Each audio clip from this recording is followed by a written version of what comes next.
তামিমকে আপাতত কেপিজেতেই থাকতে পরামর্শ দেওয়া হয়েছে। তামিম ইকবাল এখন ভালো আছেন, তাকে নিয়ে উদ্বেগ উৎকণ্ঠাও কমেছে। আত্মীয় স্বজনের সঙ্গে দেখা করতে নেওয়া হয়েছিল কেবিনেও। তবে আগামী কয়েকদিন তামিমকে কিছু সতর্কতা অবলম্বনের জন্য পরামর্শ দেওয়া হয়েছে চিকিৎসকদের পক্ষ থেকে। গতকাল বিকেএসপিতে মোহামেডানের হয়ে প্রিমিয়ার লিগের ম্যাচ খেলতে এসে অসুস্থ হয়ে পড়েন জাতীয় দলের সাবেক অধিনায়ক। পরে তার হার্টে ব্লক ধরা পড়ে, পরানো হয় রিংও। এয়ার অ্যাম্বুলেন্সে তোলার অবস্থা না থাকায় চিকিৎসা চলছে বিকেএসপির কাছে গাজীপুরের কেজিপি স্পেশালাইজড হাসপাতালে। আজ দুপুরে তামিমকে দেখতে আসেন স্বাস্থ্য অধিদপ্তরের পরিচালক অধ্যাপক মোহাম্মদ আবু জাফর ও হৃদরোগ ইনস্টিটিউটের পরিচালক আব্দুল ওয়াদুদ চৌধুরী। এরপর তামিমের সর্বশেষ অবস্থা জানিয়ে আব্দুল ওয়াদুদ বলেন, আজকে সকাল থেকে তার ইকো কার্ডিওগ্রাফ ও হার্টের ফাংশন দেখা হচ্ছিল। দেখে মনে হয় কোনো সমস্যাই নেই, তরতাজা। মনে রাখতে হবে এটা কিন্তু একটা ছদ্মবেশ, আবারও অ্যাবনর্মাল বিট হতে পারে। ঝুঁকিটা কিন্তু কম, 1%-ও কম, কিন্তু যদি হয়ে যায় তাহলে এই রোগীর জন্য শতভাগ ঝুঁকি। তামিম তো তামিম, আমাদের জাতীয় সম্পদ। 48 থেকে 72 ঘন্টা তার একটু সতর্ক থাকা উচিত, এরপর তিনি মুভ করতে পারবে। কিছু শঙ্কা এখন অবশ্যই অনেকটাই কমে গেছে বলে জানান আব্দুল ওয়াদুদ। তবে তামিমের পরবর্তী চিকিৎসা হবে কি তা এখনো নিশ্চিত হওয়া যায়নি। তবে তাদের পরামর্শ তামিম যেন সাভারের কেপিজে হাসপাতালেই থেকে যায়। এ নিয়ে আব্দুল ওয়াদুদ বলেছেন, ক্ষীণ শঙ্কা আছে, সেজন্য আমরা তাকে বলছি 48 থেকে 72 ঘন্টা পর্যন্ত একটা জটিল সময়, যেন আর কোনো সমস্যা না হয়। কথাবার্তা একটু কম বলা উচিত, একটু বিশ্রামে থাকা উচিত, কোনো রকম উত্তেজিত হওয়া উচিত না।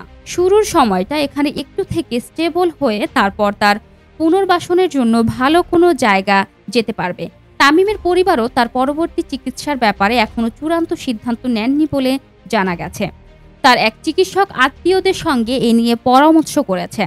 তবে স্বাস্থ্য অধিদপ্তরের পরিচালক অধ্যাপক মোহাম্মদ আবু জাফর জানিয়েছে, তামিমকে নিয়ে শঙ্কা অনেকটা কেটে গেলেও এখনো জটিলতা কাটেনি।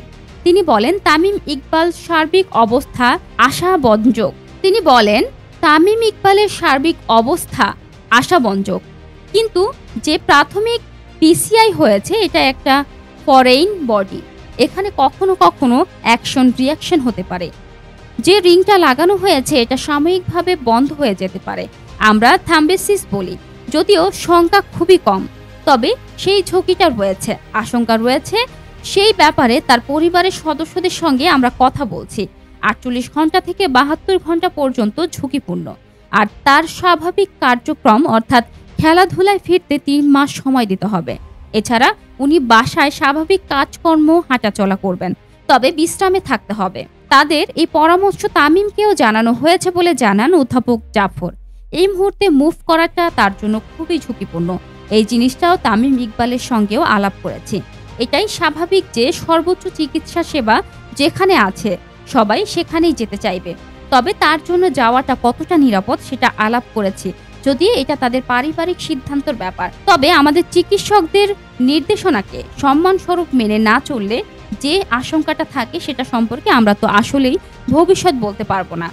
পরিবারের সর্বশেষ বক্তব্য কি জানতে চাইলে হার্ট ফাউন্ডেশনের পরিচালক আব্দুল ওয়াদুদ বলেন, রোগীর সঙ্গে চিকিৎসকের কিছু বিষয় থাকে, সেগুলো সবার কাছে বলা সমীচীন নয়।